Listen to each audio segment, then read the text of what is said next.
Menyongsong kiprah petani milenial Indonesia melalui digitalisasi manajemen agribisnis. Sejarah agribisnis. Istilah agribisnis pertama kali diperkenalkan pada tahun 1957 oleh John Davis dan Ray Eagleburg, dua orang profesor dari Universitas Harvard, Amerika Serikat, dalam bukunya yang berjudul A Concept of Agribusiness.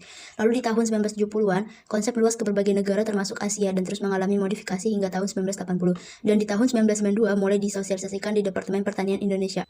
Pengertian agribisnis menurut asal kata. Agri diambil dari istilah agriculture, artinya pertanian, dan bisnis artinya usaha atau kegiatan yang berorientasi profit. Jadi secara sederhana, agribisnis didefinisikan sebagai usaha atau kegiatan pertanian dan terkait dengan pertanian yang berorientasi profit.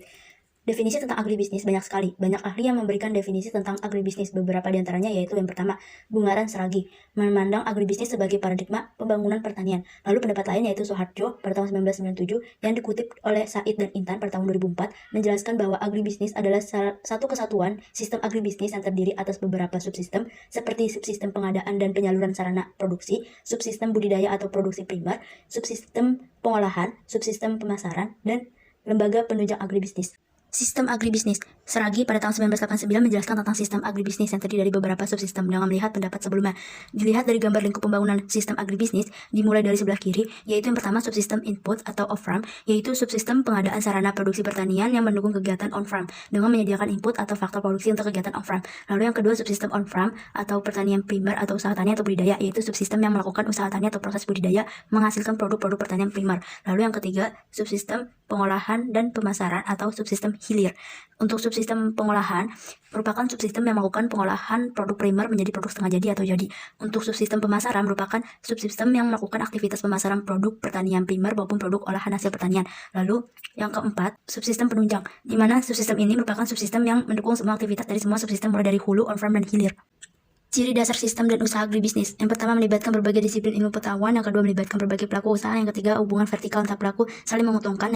Manajemen agribisnis. Dengan banyaknya karakteristik khusus yang dimiliki agribisnis, maka penerapan manajemennya berbeda dengan bisnis lainnya. Beberapa hal yang membedakan manajemen agribisnis dengan manajemen lainnya dikutip dari pernyataan Downey dan Erickson pada tahun 1992, diantaranya yang pertama, keanekaragaman bisnis pada sektor agribisnis sangat besar, yaitu dari para produsen primer sampai ke konsumen akhir. Lalu yang kedua, jumlah pelaku agribisnis sangat besar. Yang ketiga, hampir semua kegiatan agribisnis terkait dengan pengusaha tani baik langsung maupun tidak langsung. Lalu yang keempat, skala usaha agribisnis beragam. Digitalisasi manajemen dalam mengelola agribisnis berkelanjutan. Implikasi dengan berkembangnya era digitalisasi yaitu terciptanya inovasi-inovasi yang akan berdampak pada subsistem yang ada di agribisnis. Diantaranya yang pertama, terciptanya teknologi smart irrigation di tahun 2016. N-commercial merupakan sistem irigasi yang mengatur kebutuhan air tanaman secara otomatis berdasarkan kondisi lingkungan tanaman berada. Lalu yang kedua, pada tahun 2018 PT CPO telah menggunakan teknologi digital dalam operasional bisnisnya, yaitu menciptakan dan mengintegrasikan dua aplikasi digital. Lalu yang ketiga, kehadiran teknologi digital pertanian seperti Tani Hub yang menghubungkan petani langsung dengan konsumen dapat mempersingkat rantai pasok. Lalu yang ketiga, pesatnya perkembangan internet di Indonesia sangat memudahkan penyuluh dalam memanfaatkan teknologi informasi